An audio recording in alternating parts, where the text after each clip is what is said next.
nosotros vamos a ver que los tres primeros evangelios se llaman evangelios sinópticos, son muy parecidos, ¿cierto? Son muy parecidos los evangelios sinópticos. ¿Cuáles son los evangelios sinópticos? ¿Alguien de pronto sabe? Los primeros cuatro, los primeros tres. Mateo, Marcos y Lucas. Mateo, Marcos y Lucas. Son los primeros tres evangelios y se llaman sinópticos porque son muy parecidos. Son muy históricos, cuentan como la historia de Jesús. A pesar de que estos son muy parecidos, esos tres evangelios son parecidos, cada uno de los evangelios tiene un propósito diferente y nos muestra a Jesús desde una perspectiva diferente. Entonces, alguien nos puede decir de qué manera nos presenta Mateo a Jesús. ¿Alguien de pronto se acuerda? Como rey, ¿qué más? Antes que eso, más arriba que eso. ¿Alguien de pronto se acuerda? Como aquel que cumple la ley. Jesús es el que cumple la ley. Jesús es rey, está claro, porque él cumple la ley, ¿cierto? Nosotros vamos a ver que por eso es que Mateo constantemente dice, y él, así como estaba dicho por los profetas, así, así, así. ¿Por qué? Porque nosotros vamos a ver que Jesús va a ser rey, que Jesús va a ser como Moisés, Jesús, muchas cosas. ¿Pero por qué? Porque él es el que cumple la ley. Luego, ¿cómo nos muestra Marcos a Jesús? ¿Alguien de pronto se acuerda? Como un hombre perfecto. O como más bien un siervo, ¿cierto? Como un siervo sufrido. Vamos a ver que es un siervo que sufre. Aunque nosotros vamos a ver que el comienzo de Marcos nos va a hablar como un Jesús que tiene mucha autoridad, por eso puede expulsar demonios, pero luego es un siervo que sufre. Ahora sí, ¿cómo nos presenta Lucas a Jesús? Como un hombre perfecto. Lucas nos presenta a Jesús como un hombre perfecto. Y Juan, el evangelio que vamos a tratar la tercera semana, ¿cómo nos presenta a Jesús? Como el Hijo de Dios. Por eso es tan importante que entendamos el evangelio de Juan. Y por eso el propósito del evangelio de Juan, ¿cuál es? ¿Cuál es el propósito por el cual Juan escribió su carta, su evangelio? ¿Cuál? ¿Alguien se acuerda? Lo hemos repetido muchas veces. Para que creamos en él. Ese es el único propósito.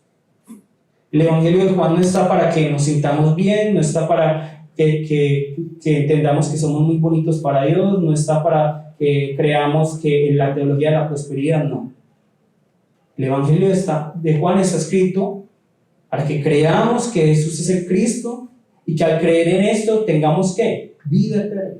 Una vida eterna que cuando la vamos a disfrutar, en el presente, en el futuro. Desde el presente disfrutamos esa vida eterna.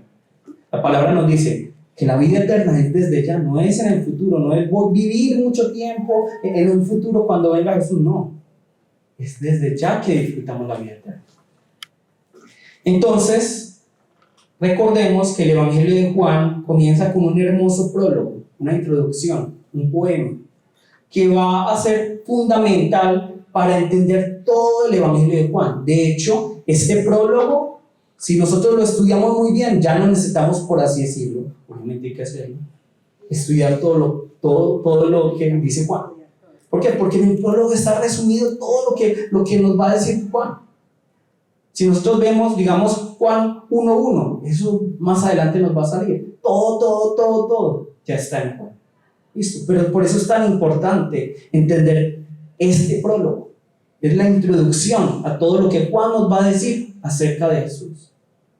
¿Y por qué es tan importante? Porque finalmente lo que nos quiere decir aquí la palabra es crean en Él, porque en Él hay vida eterna, no en alguien más. Entonces comencemos. Juan 1:2 dice: en el principio era el verbo, y el verbo era con Dios, y el verbo era Dios. Este era en el principio con Dios. Entonces lo primero que nos dice la palabra aquí es que Dios es aceidad.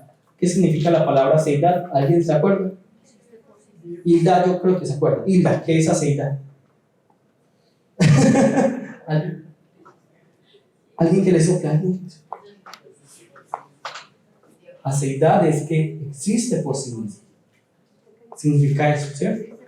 Aceidad significa que Dios existe por sí mismo, que Dios no necesita nada ni nadie para existir. que Dios existe antes del espacio, del tiempo. Dios no depende de nada, Dios no necesita nada.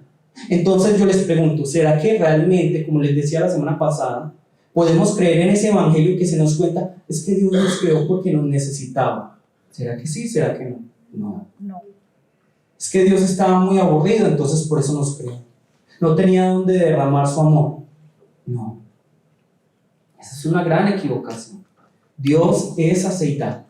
Dios es aceitado. Dios existe por sí mismo. ¿Cuándo? Desde la eternidad hasta la eternidad. Algunos hablan de eternidad pasada, hasta la eternidad futura. Entonces, Dios existe desde hace mucho tiempo, y este principio del cual nos habla Juan será el mismo principio que Génesis 1:1. El principio de Dios creó los cielos y la tierra. No. Es un principio que es antes de los cielos y la tierra, antes de que nosotros existiéramos. Ese principio, cuando Dios era seidad, cuando Dios era Padre, Hijo y Espíritu Santo, y estaba en esta armonía, como ya les dije la semana pasada, como en este baile. En ese momento, de este momento, es que se nos está hablando, este principio que era antes de todas las cosas, este principio que no podemos entender con nuestra cabeza. ¿Cómo así? Antes de la nada existía Dios, y esto es lo que nos dice la palabra, que Dios crea todo del nada, pero Dios existía en esa nada. Antes de todas las cosas, Dios existía, Padre, Hijo y Espíritu Santo. Esto es lo que nos dice la palabra, y lo podemos entender jamás. Es difícil para nosotros entender. Es como explicarle a una mosca, hey, yo vivo, ¿qué? 100 años, 90 años. No lo logran entender. Se nos sale de la cabeza el entendimiento. Aquí es donde comienza Juan su evangelio. ¿Para qué? Para presentarnos a ese verbo que era con Dios y que es Dios. Con esto Juan nos está diciendo que el verbo es ¿qué? Es Dios. Porque era antes de todas las cosas. Además, podemos notar una cosa muy interesante, y es que Juan no nos presenta a Jesús como el Hijo de Dios. No nos presenta a Jesús como la luz. No nos presenta a Jesús como la verdad, como la vida. Sino que lo primero que hace es presentarnos a Jesús como ¿qué? ¿Qué nos dice aquí? Como el verbo. En griego, ¿alguien de pronto se acuerda cómo se dice verbo? El logos de Dios. El logos de Dios. Entonces, si nosotros vemos, Lina, nos lees por favor el primer versículo en Nueva Versión Internacional, que dice, no sé si de pronto es en esa versión que nos dice otra palabra. El primerito. Sí, Juan 1:1. En el principio ya existía el verbo, y el verbo estaba con Dios, y el verbo era Dios. Listo. En otras versiones, creo que es NTV, no me acuerdo bien, dice, en el principio era la palabra, y la palabra era con Dios, y la palabra era Dios. Entonces, ciertamente cuando nosotros escuchamos Juan 1:1, pensamos en un cantante. ¿Cuál será? Yo sí soy muy mundano. ¿En qué cantante? Arjona. Jesús es verbo, no sustantivo, ¿cierto? Pero en el principio la palabra existía, la palabra estaba con Dios y la palabra era Dios. Excelente, muchas gracias. Entonces, miren que ahí se nos habla de verbo, de palabra, y no podemos pensar como verbo a sustantivo, verbo adjetivo, no. No podemos pensar en palabra cuando hablamos de Jesús es la palabra en lo que dice la Biblia, no. Porque la palabra mencionada por Dios es diferente al verbo que se nos está mencionando aquí. La palabra más clara para poder traducirlo todo es la palabra original, logos. Logos. ¿Y qué significa la palabra logos? ¿Qué significa la palabra logos? ¿Cómo debemos entender la palabra logos? Logos es la expresión de Dios. Toda palabra que Jesús habla es palabra de Dios. Toda obra de Jesús es obra de Dios. Todo lo que el Hijo hace es una expresión de lo que el Padre está haciendo y está diciendo. Por eso es logos. Él es la expresión de Dios. Solo podemos entender a Dios, al Padre, a través de Jesús, de nadie más. La voluntad, la expresión, la revelación del Padre, ¿quién es? El Logos, Jesús. Jesús es la expresión de Dios. No podemos entender al Padre sin el Logos, sin la expresión de Dios. Por eso la palabra Logos también, seguramente la habrán escuchado mucho. Logos. ¿En dónde? Radiología, todas esas que terminan en logía. ¿Eso a qué se refiere? Lógica. ¿Cuál es la lógica de Dios? Jesús. ¿Cuál es la voluntad de Dios? Jesús. Y por eso es que Juan hace tanto énfasis en que creamos en Jesús. Porque el único mediador entre Dios y los hombres, ¿quién es? Jesús. Nadie más. No es Mahoma, no es María, no soy yo. Es Jesús. Únicamente Jesús. Y para conocer al Padre, para entender al Padre, debemos conocer a quién? A Jesús. Debemos ir a través de Jesús. Es lo que nos dice aquí. Nos dice el verbo, en el principio era el verbo y el verbo era con Dios. Aquí la palabra con hace referencia a pros, que es como cara a cara. Es decir, el verbo estaba cara a cara con Dios. Aquí se nos está hablando de Trinidad, ¿cierto? Dios es un Dios triuno, es decir, es 3 en 1. Eso es lo que nos dice aquí la palabra de Dios. 3 es 1, en 1, Padre, Hijo y Espíritu Santo. Un Dios, 3 personas, una sustancia, 3 personas. Yo sé que la palabra Trinidad no está en la Biblia, pero la palabra constantemente nos habla de esto. Un buen ejemplo de entre los pasajes que nos muestran la Trinidad, ¿cuál es? El bautismo de Jesús, el momento del bautismo. Pues que, bueno, si no fuera así, tendríamos que pensar en muchas cosas, no podríamos entender ese pasaje. ¿Qué ejemplo se utiliza generalmente para explicar la Trinidad, pero es el peor ejemplo? ¿Alguien sabe pronto? Yo ya se los he dicho muchas veces. El agua. ¿Por qué la gente trata de utilizar el agua como ejemplo para la Trinidad? Por sus estados. Por los estados, que realmente no son 3, hay más estados del agua. Pero nosotros pensamos, bueno, el agua es líquido, sólido, gaseoso, ¿cierto? Entonces, por eso decimos que es que Dios es igual al agua, porque, a ver, el líquido es la misma agua. El problema de eso es que esta es una muy mala explicación, porque esa agua líquida se vuelve gaseosa y esa gaseosa otra vez se vuelve líquida, o esa líquida se vuelve sólida, todas esas cosas. Es un muy mal ejemplo.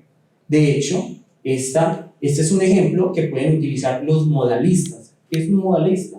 Es aquel que cree que el Padre se convierte en el Hijo y el Hijo en el Espíritu Santo, que ayer se manifestó como Padre, hoy se manifiesta como Hijo y mañana como Espíritu Santo.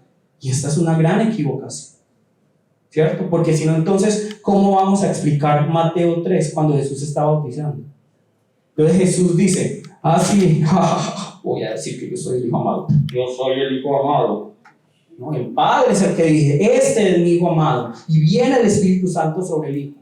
No es que el Hijo esté diciendo, si me voy a convertir en el Padre antes, un momentico, digo, este es mi Hijo amado, y luego me convierto en el Hijo, y luego voy a aparecer, me voy a dividir 2 veces y para que venga el Espíritu Santo. No hay lógica. Entonces, es importante que entendamos esto, para que luego, es que Dios es Trinidad, es como el agua. Es un mal ejemplo. ¿Listo? En el principio era el verbo, y el verbo era con Dios, y el verbo ¿qué? Era Dios. Este era en el principio con Dios. Ahora, nosotros vemos la palabra era, pensamos en algo pasado, pero realmente cuando nosotros vemos esto en griego, es como algo que comenzó en el pasado, pero que es constante. Es decir, que en el principio era con Dios, pero también hoy es con Dios, y también mañana es con Dios. ¿Listo? Versículo 3. Todas las cosas por Él fueron hechas, y sin Él nada de lo que ha sido, ¿qué? Fue hecho. Fue hecho, y esto es hermoso. Porque nosotros muchas veces cuando pensamos en que todas las cosas fueron creadas por Dios, ¿en qué pensamos? En los cielos, en los árboles, en todas las cosas. Pero no nos damos cuenta que nosotros también fuimos creados por Dios. Fuimos creados por medio de ¿quién? De Jesús. Y por lo tanto Dios tiene un propósito para nosotros en este maravilloso plan. propósito hermoso. Aquí es donde nuestra vida vale. Nuestra vida no vale por lo que tenemos, que es lo que se nos ha enseñado. Estamos en una sociedad del cansancio. Así lo dice un filósofo coreano. Estamos en la sociedad del cansancio. ¿Por qué? Porque se nos pone a trabajar en la sociedad y pensamos que entre más emprendimientos y más trabajo tengamos, somos más felices, y trabajo. Además de eso se nos pone la carga, es que es necesario, es obligatorio ser feliz, si no, no has alcanzado el sentido de tu vida. Entonces, ¿cómo estamos todos? Luchando para ver si algún momento logramos ser felices. El problema es que creemos que en el dinero podemos ser felices, creemos que si conseguimos a esta persona vamos a ser felices. Y no, nunca logramos, y estamos cansados, agotados, y luego muchas veces, ¿qué vemos? Conseguimos a esa pareja, conseguimos ese trabajo, conseguimos esa cantidad de dinero, conseguimos el último iPhone 14. ¿Y el próximo año qué sigue? iPhone 15, y se me quitó la felicidad. La goma. Entonces ya, tengo que luchar otra vez por otra felicidad, el iPhone 15. Y estamos así, luchando para ver si somos felices. Pero lo que la palabra nos dice es, no, en eso no consiste la vida. La vida no consiste en tener más y más y más. La vida no consiste en ser felices en esta tierra con las cosas de esta tierra, porque nunca nos van a dar felicidad. Si fuera por el dinero, ¿cuántas personas ricas no serían felices? Pero ¿cuántas personas uno ve en países súper desarrollados que se suicidan? Corea, país súper desarrollado, pero es una de las mayores tasas, si no es que es la mayor tasa de suicidio en el mundo. Entonces no es por el desarrollo, no es por supuestamente la felicidad, no es supuestamente por las riquezas. Así en Corea, cuando uno va a Corea, uno ve a las mujeres, un montón de, no sé, muchas marcas de bolsos. A las mujeres les gustan los bolsos en Corea. Chanel, un montón, eso es lo normal.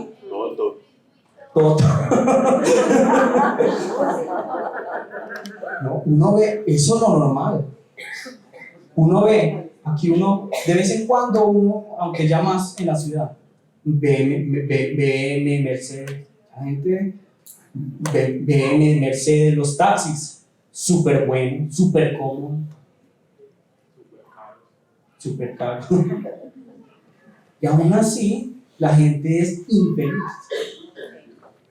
Entonces no es por esas cosas.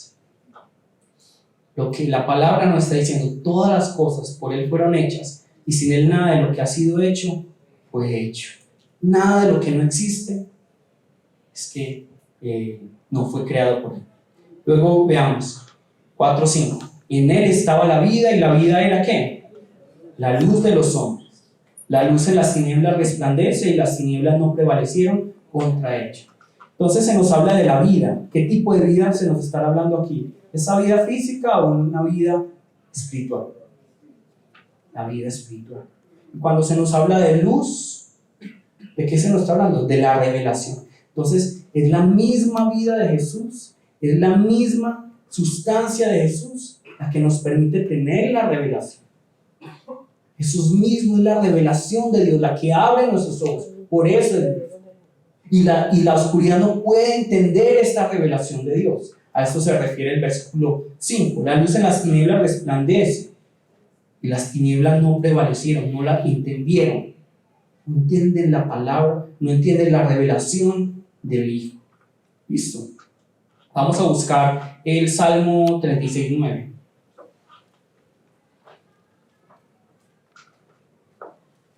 Cuando estaba repasando este prólogo decía, wow, todavía me falta mucho por entender. mucho de dónde sacar aquí. Salmo 66:9. ¿Quién lo puede leer, por favor?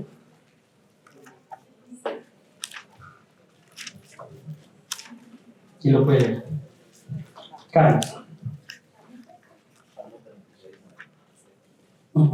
Porque contigo está el manantial de la vida. En tu luz veremos la luz. ¿Sí vieron? Entonces miren, en tu revelación veremos la verdadera revelación. En ti está la vida, y es con esa vida que nosotros podemos entender la revelación de Dios. a través de la vida de Jesús, a través de aquel que era, que es y que será en el principio con Dios. Vamos ahora del 6 al 8. Hubo un hombre enviado de Dios, el cual se llamaba Juan. ¿Cuál Juan será? El que está escribiendo esa carta. Juan el Bautista. Este vino por testimonio, para que diese testimonio ¿de quién? De la luz, a fin de que todos creyesen por él. No era de la luz, sino para que diese testimonio de la luz. Y es importante esto, miren, Juan, ¿de quién da testimonio? De Logos, de Jesús. Él da testimonio, y aquí subraya, y vamos a ver que Juan muchas veces va a subrayar, y Juan el Bautista no es la luz, Juan el Bautista, él es simplemente una antorcha que brilló temporalmente, pero él no es la luz, ¿Por qué es importante eso? Porque en esa época muchos veían a Juan el Bautista y ¿qué pensaban? ¿Será este el Mesías? Y de hecho, si ustedes ven entre los judíos, en la actualidad hay personas que creen que el Mesías es Juan el Bautista. Es Juan el Bautista. Y adoran a Juan el Bautista como el Mesías. Son seguidores de Juan el Bautista. Pero, ¿por qué el énfasis de Juan? Juan nos está haciendo énfasis en que él no es, en que Juan el Bautista no es el Mesías, para negar esto.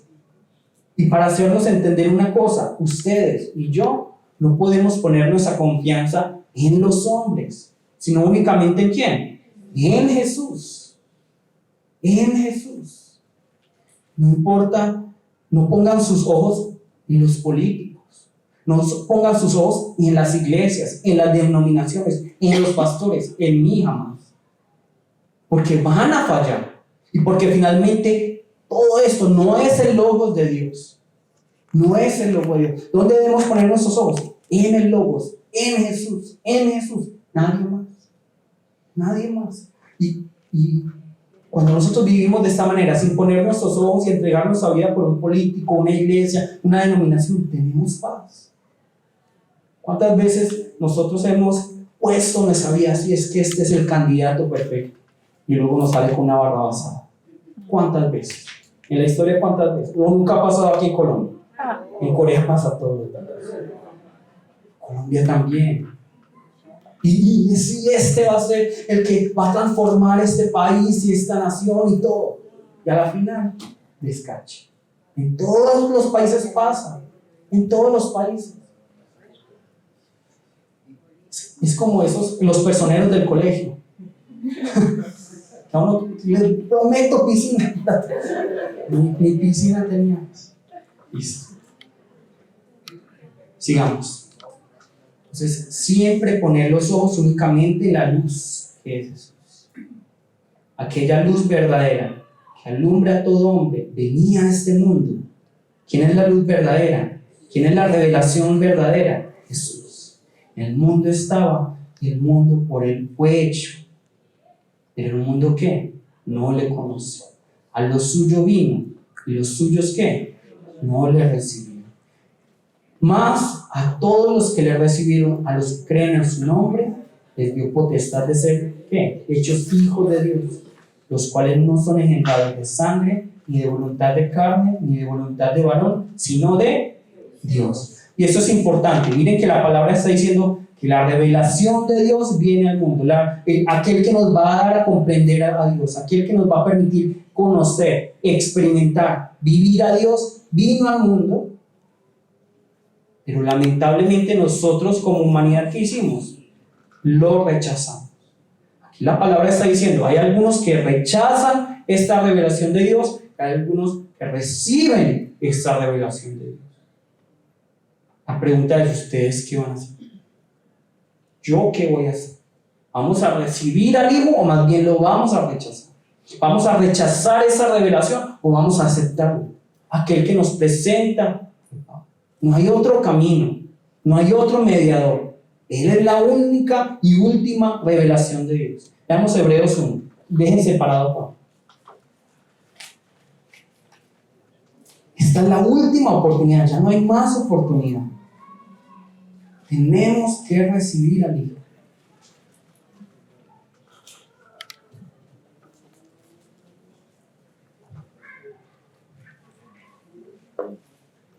Alguien lee, por favor, del 1 al 2. 1, 1, 2.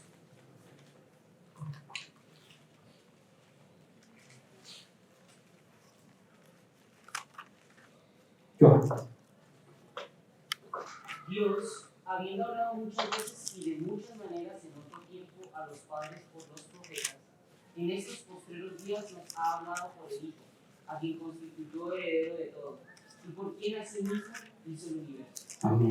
Entonces miren eso tan llamativo. Yo les dije que Hebreos es una carta amenazante, ¿listo? Pero miren que la palabra nos está diciendo, Dios en el pasado, ¿a través de quién nos habló? A través de los profetas. Y hoy, ¿a través de quién nos habla? A través del Hijo. Y esta es la última oportunidad. Ya no hay más oportunidad. No esperen que luego el Hijo va a venir otra persona. No. Los profetas en el Antiguo Testamento hablaron acerca del Hijo, y el Hijo es el que nos va a presentar al Padre. Si nosotros aceptamos al Hijo, aceptamos a Dios y aceptamos esa vida eterna. Si nosotros rechazamos al Hijo, rechazamos al Padre, rechazamos la vida eterna. Nos tiene que quedar muy claro eso. Y está la advertencia de Dios. Juan 3:36. Juan 3:36. Vamos a buscar.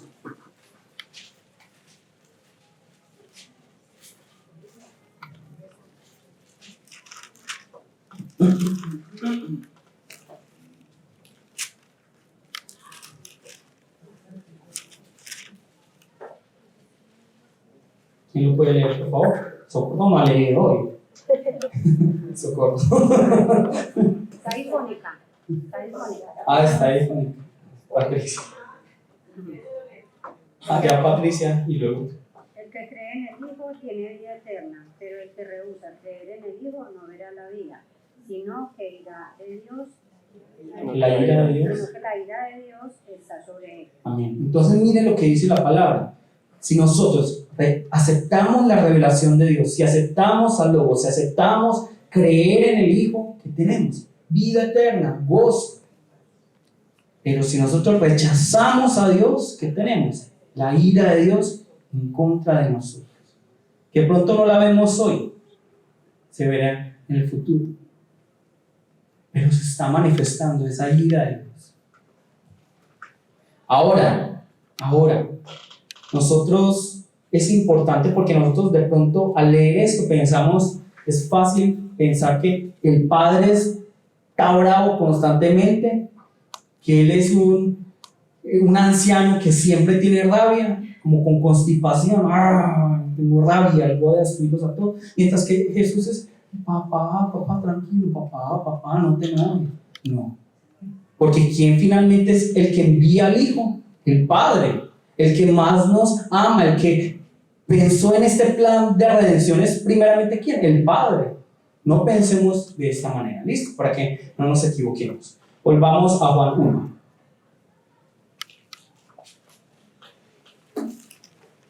Entonces, ¿qué nos está diciendo aquí el versículo 12? ¿Cuál es el requisito para yo recibir? ¿Cómo puedo yo recibir a Jesús? ¿Qué debo de hacer? Creer. Ya, creer. Significa que cuando yo crea, voy a ser una persona perfecta, que nunca se va a enojar, que nunca, cuando pase una muchacha bonita, yo nunca voy a ver.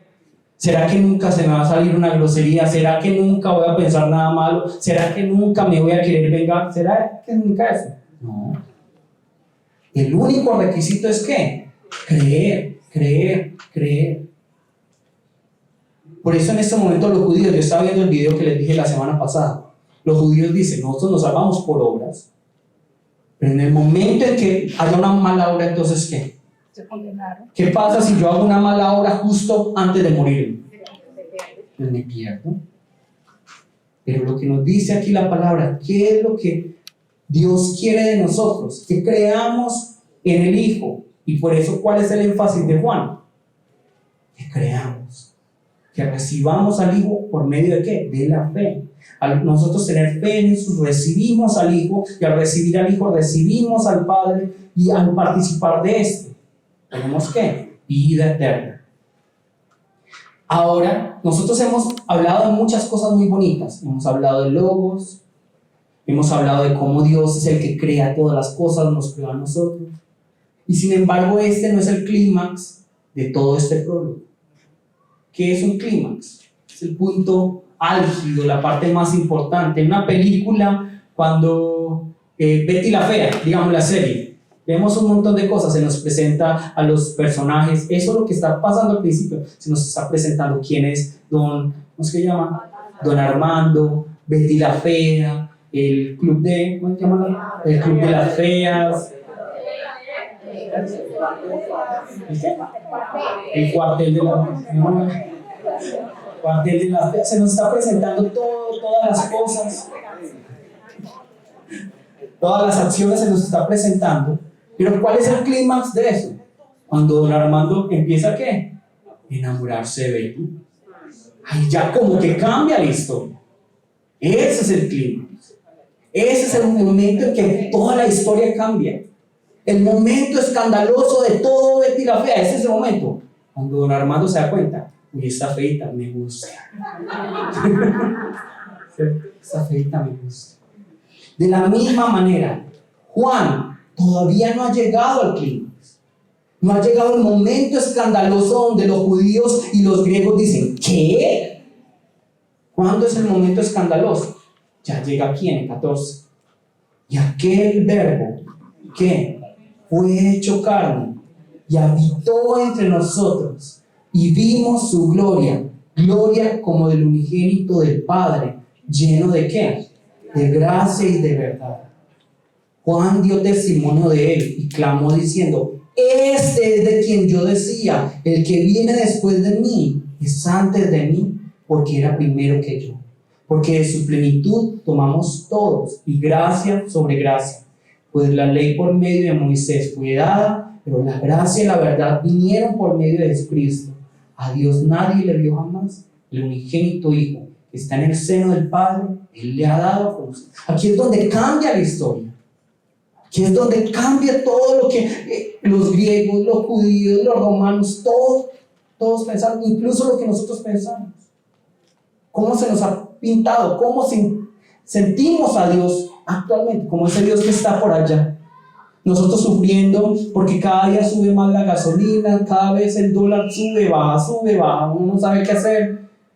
Cada vez la familia más problemática, las situaciones, los gobernantes, todo más problemático.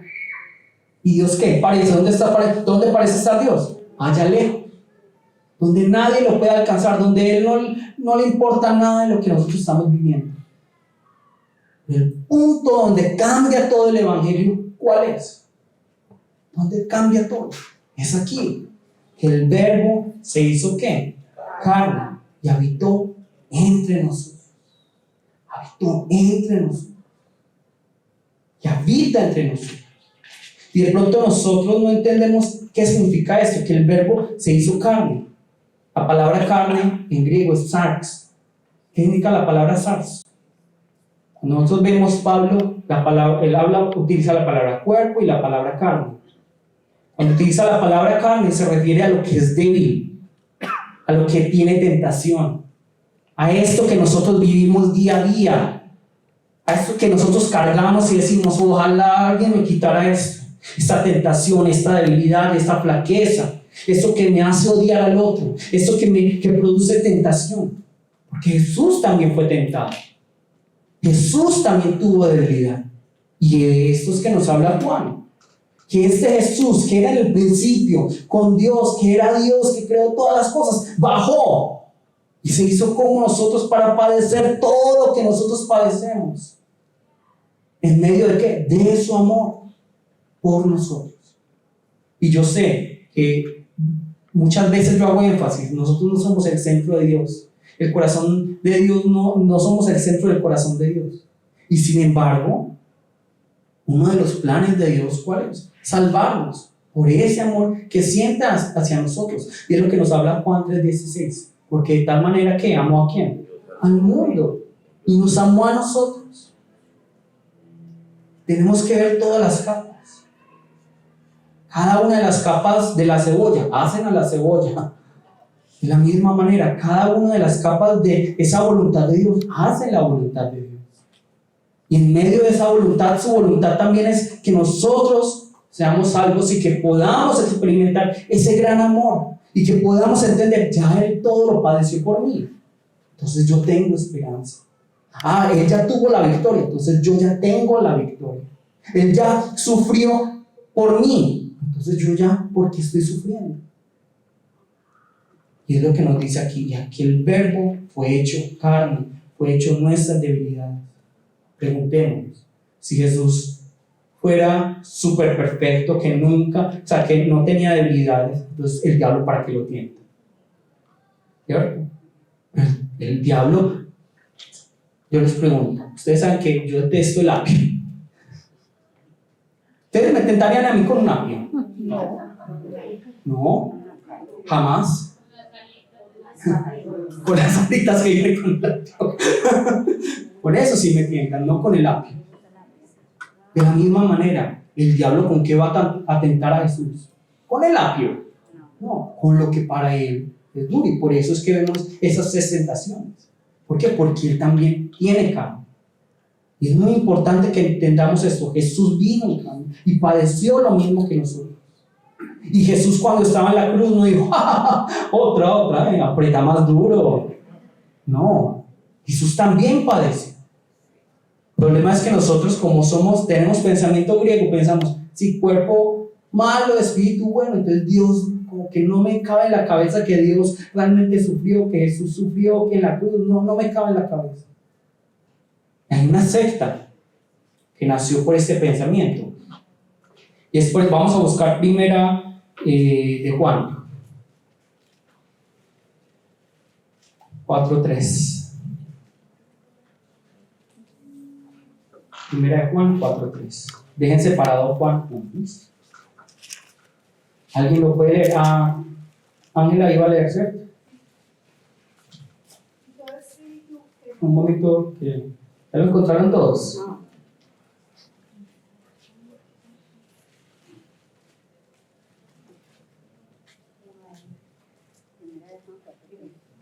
Primera de Juan 4:3. Ya.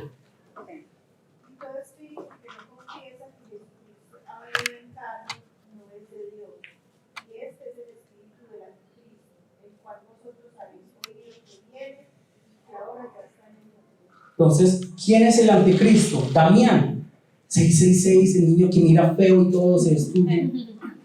Todos estamos esperando el anticristo. ¿Cuándo vendrá? ¿Será el Papa? ¿Será Putin? ¿Será que Biden? ¿Será que Petro? ¿Será quién será el anticristo? ¿Quién pensamos que es el anticristo? ¿Ah? ¿Quién nos dice aquí la palabra? La palabra nos está diciendo. Todo el que no confiese que Jesús vino en carne, ese es anticristo. No es, si es que es un dirigente, es un gobierno, sí. No, es que el anticristo está ya sentado en una oficina pensando cómo destruir al mundo. No, el anticristo es todo aquel que niega que Jesucristo vino en carne, así es simple. Entonces muchas veces ese anticristo no está en una oficina ya, en un super gobierno, que esté a nuestro lado ya, diciendo Jesús no vino en carne. A eso se refiere, eso es anticristo. ¿Listo? Volvamos a Juan 1:14. Para que vean lo ridículas que son las películas de terror, que sacan los versículos de contexto. Nosotros todos llenos de miedo, debajo de las cobijas. Si es que en algún momento va a venir el anticristo. Chiste de películas.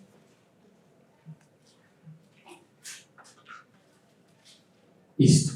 Y aquel verbo fue hecho carne y habitó entre nosotros. ¿Qué significa la palabra habitó? Que vivió entre nosotros. ¿Qué hizo? Como lo diría, tabernáculo. Hizo tabernáculo entre nosotros. Cuando pensamos en tabernáculo, inmediatamente pensamos en ¿qué? En el Antiguo Testamento. Cuando el tabernáculo estaba en medio del pueblo de Dios y allí estaba la presencia de Dios. ¿Qué significa que Dios hizo tabernáculo entre nosotros? La presencia de Dios está ¿dónde? En medio de nosotros. Entre nosotros. Entre nosotros está la presencia de Dios. No está más allá, está entre nosotros. El ejemplo que yo les dije, que Dios hizo ¿qué? Kombucha, ¿cómo se llama? Kombucha entre nosotros. Dios dijo, voy a estar con ellos. Voy a estar con él. A eso se refiere la palabra. ¿Listo? Pues miren, qué tan hermoso. Vivimos su gloria, gloria como del unigénito del Padre, lleno de gracia y de verdad. Eso también nos está mostrando el Antiguo Testamento. Vamos a buscar Éxodo 34:6. Dejen separado a Juan.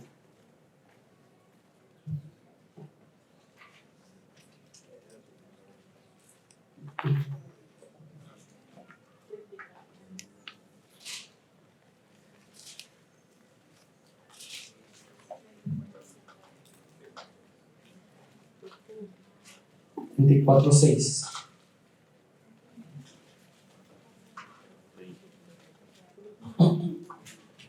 Francisco iba a leer, ¿cierto? Francisco. Sí. Entonces pasó el Señor por delante de él y proclamó: el Señor es el Señor Dios, compasivo y clamante, lento para la ira y abundante en misericordia y fidelidad. Listo. Excelente. Mi Reina Valera, alguien lo puede leer para que sean más parecidas las palabras, aunque la palabra misericordia es diferente ahí.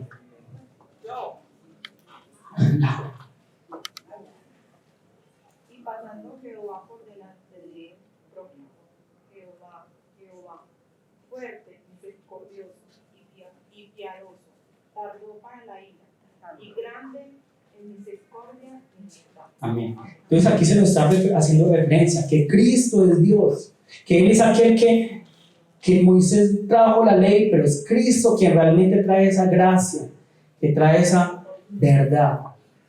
Y es a Él donde debemos ir, y es en Él donde debemos estar, y en Cristo. ¿Por qué? No simplemente porque Él es un Dios allá lejano, sino porque hoy podemos entender esta gran realidad, que Dios está con nosotros. Dios habita en medio de nosotros.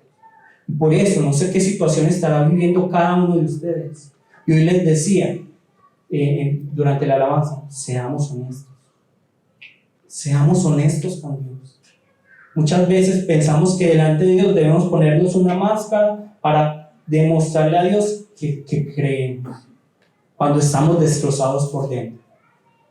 Cuando nuestra situación económica, cuando nuestra familia, cuando nuestro país, cuando nuestra mente, cuando nuestro cuerpo está mal, como claro, se nos ha dicho que no podemos dudar y que debemos tener fe, entonces nos ponemos la máscara: Señor, sí, yo creo en ti.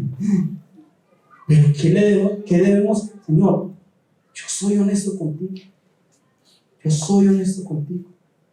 Es difícil en esta situación creer. Es difícil en esta situación permanecer. Es difícil, es duro. Pero vengo a ti, porque yo sé que tú sabes lo que yo padezco. ¿A través de quién? Del Hijo, que vivió, que vive, que vivirá entre nosotros, que hizo tabernáculo entre nosotros.